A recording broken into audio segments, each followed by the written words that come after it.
No, for me, I like reality.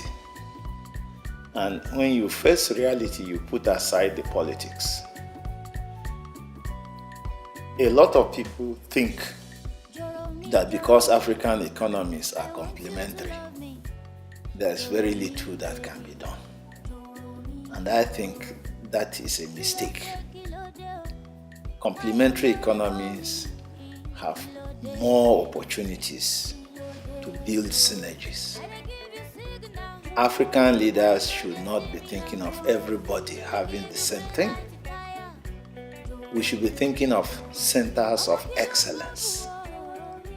So, if the Mombasa port, for example, can work well for Kenya, Uganda, South Sudan, Burundi, Rwanda, then there is no reason why any of these countries should not be thinking of rail lines or road links that facilitate movement.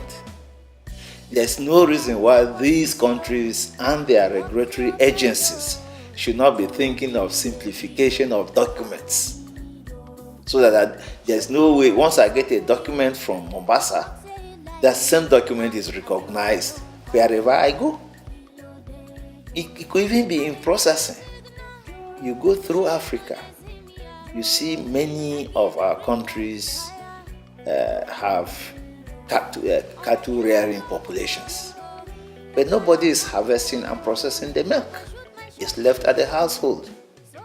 So why don't you look at the region and create one facility where all the milk comes in, even if you want to export it unprocessed?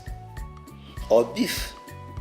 Botswana and I think Namibia have a very good meat export, or even machinery base. Why don't we use it? Why don't all the cattle from the SADC region head into these facilities? It works for all. Moreover, if you look at the rules of origin under all this preferential access, they allow for accumulation.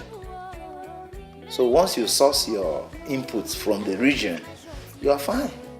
So for every area, whether what we are doing or what we are not doing, you could spread the benefit. You could allow a regional center of excellence. And then at the national level, you may have different structures that then feed into the regional center. Then everybody benefits. But if everybody wants to have something, the cost may be too high. It may be uncompetitive and therefore unproductive and unhelpful, and a waste of resources.